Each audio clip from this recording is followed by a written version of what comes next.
Hai guys, Assalamualaikum. Apa khabar semua? Berjumpa lagi kita di dalam Brozul Channel guys. Apa khabar anda orang Indonesia dan apa khabar anda orang Malaysia? Okey, bagi anda yang baru saja sampai ke channel saya, macam biasa jangan lupa tekan subscribe dan jangan juga lupa klik butang locengnya sekali, bukannya apa guys, supaya anda akan sentiasa dapat notification ataupun video-video terbaru yang saya uploadkan untuk anda semua. Okey guys, hari ini adalah Ramadan yang ke-18. Bagaimana dengan kesihatan anda semua? Adakah anda semua sihat?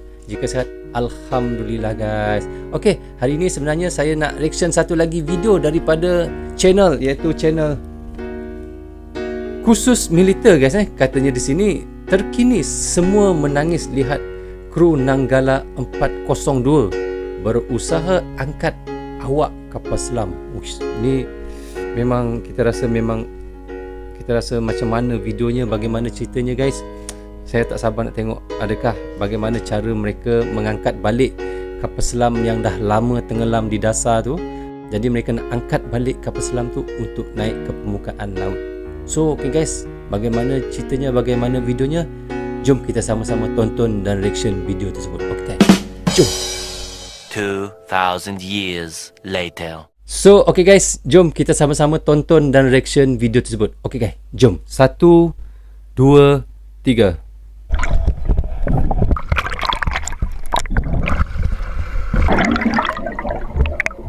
Oh, ini video dia, cara masa dia nak keluar.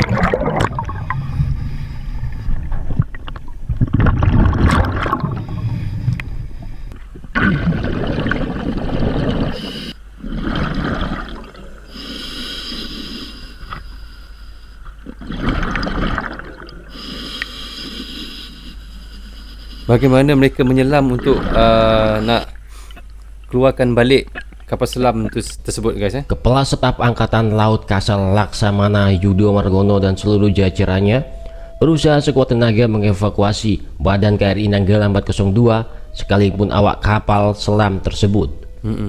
Meskipun ia menyadari mengangkat badan kapal di kedalaman 838 meter ini sangat sulit untuk diangkat ke permukaan. Ya, memang betul.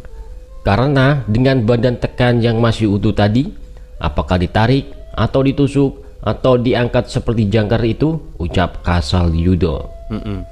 Laksamana Yudo mengatakan proses evakuasi KRI Nanggala 402 akan bekerjasama dengan The International Submarine Escape and Rescue Liaison Office yang disingkat dari ISMERLO. 8 negara lainnya akan siap juga membantu. Jadi ini sudah menjadi kesepakatan di dalam konferensi bahwa siapa 8 negara akan membantu guys. Daruratan, mereka wajib memberikan bantuan untuk keselamatan.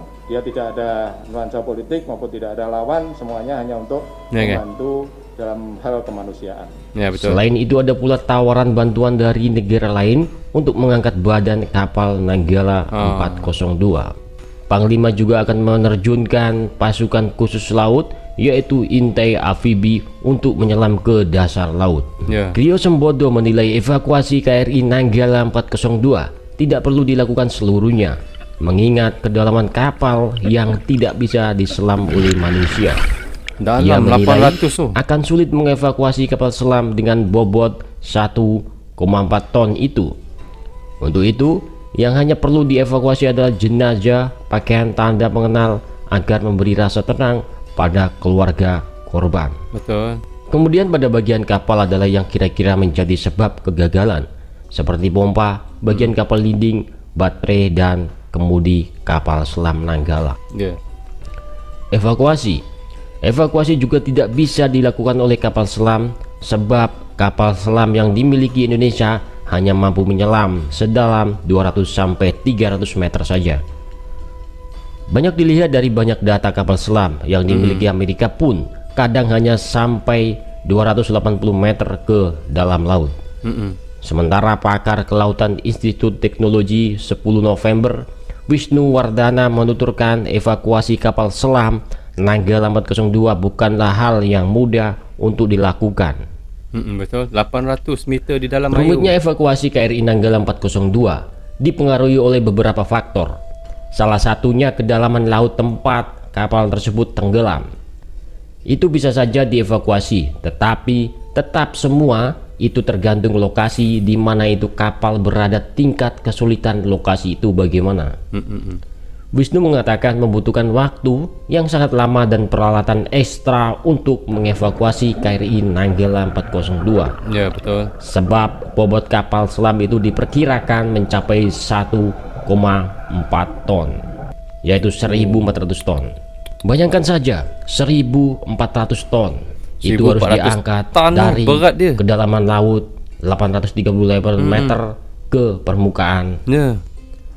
Bayangkan saja 1.400 ton itu harus diangkat dari dasar laut dengan kedalaman 838 meter, harus diangkat ke permukaan laut. Itu hal yang tidak mudah. Betul. Kapal selam Nanggala itu bukan barang yang ringan, jadi memang harus ada usaha yang keras untuk melakukan itu. Evakuasi badan kapal, kata dia, bisa dengan menggunakan tongkang atau pelampung kemudian dihembuskan ke udara. Bisa dengan tongkang atau pelampung yang dikaitkan ke kapal Nanggala, kemudian pelampungnya itu dihembuskan udara sehingga kapal Nanggala 402 terangkat ke permukaan. KRI Nanggala 402 dibangun oleh pabrikan asal Jerman. Kapal selam ini resmi berlayar pada 21 Oktober tahun 1981 dengan bobot mencapai 1.285 ton di permukaan dan 1.400 ton saat menyelam. Kapal selam Nanggala 402 sudah puluhan tahun kapal selam ini berlayar. Yo, lama, sudah lama sangat. Anggota Komisi DPR RI 40 Mejen tahun TNI lebih, ya? Purnawirawan TB Hasanuddin mengungkapkan bahwa KRI Nanggala 402 itu diretrofit tahun 2012 dengan menghabiskan anggaran sekitar 75 juta US dollar atau sekitar 1,05 triliun rupiah. Retrofit itu bukan sekedar mengganti suku cadang, tetapi diperkirakan juga ada perubahan konstruksi dari kapal selam tersebut, terutama pada sistem senjata torpedonya. Di tahun yang sama, kata dia, KRI Nanggala 402 melakukan uji penembakan tetapi gagal lantaran torpedonya tak bisa diluncurkan karena sistem penutupnya bermasalah. Dalam peristiwa tersebut, ada 3 orang prajurit yang gugur.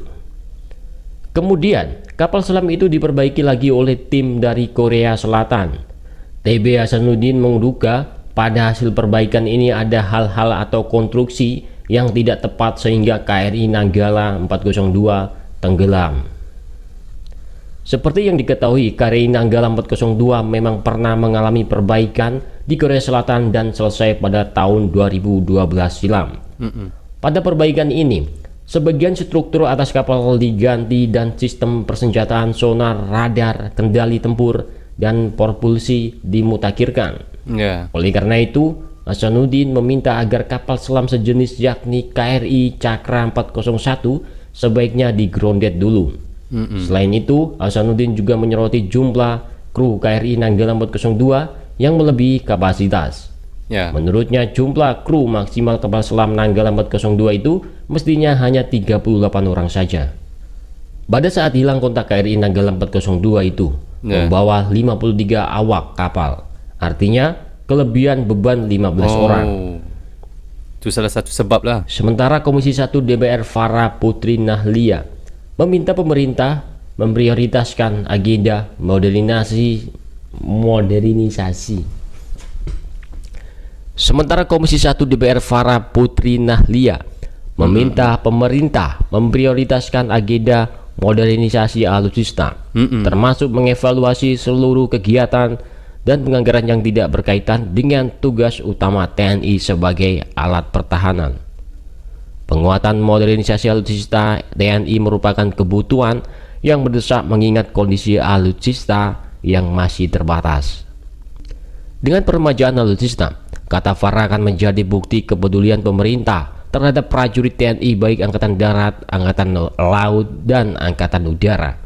Selain itu, TNI dan Kementerian Pertahanan perlu juga mengevaluasi seluruh alutsista tua yang masih digunakan oleh TNI. Selain itu, untuk menghindari musibah serupa, TNI perlu menghentikan untuk sementara mengoperasikan kapal selam sejenis yakni KRI Cakra 401 hingga ada kepastian dan kesiapan yang sempurna dari kapal selam tersebut. So okay guys, kita dah tonton dan reaction sama-sama tentang Nanggala, bagaimana dia boleh tenggelam dan bagaimana ceritanya katanya tadi 1,400 ton berat dia.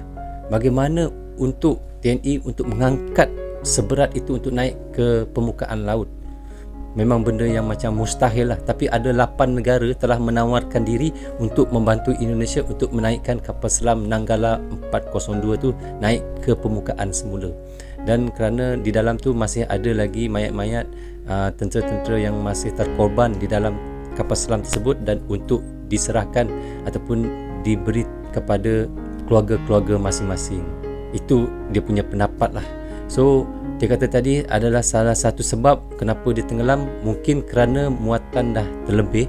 Sepatutnya kapal selam tersebut hanya boleh menampung 38 anak kapal sahaja. Tapi dia telah membawa lebih, iaitu 53 orang. Maknanya di situ sudah lebih 15 orang anak kapal. Maknanya di situ pun beban juga untuk kapal selam yang sudah tua itu untuk membawa ataupun untuk membawa mereka-mereka yang ada di dalam kapal selam. Itu salah satu sebab lah. Tapi saya rasa ada benda-benda lain lagi lah yang membuatkan kapal selam tersebut rosak dan tenggelam. So kita sama-sama doakan moga mereka yang terkorban di dalam kapal selam Nanggala 402 itu agar mereka ditempatkan di kalangan golongan orang-orang yang beriman. Kita sama-sama doakan ya guys. Okey guys, sampai di sini saja untuk reaction saya kali ini. Semoga manfaat untuk kami di Malaysia dan juga untuk anda di Indonesia. So okey guys, assalamualaikum, goodbye guys, bye bye.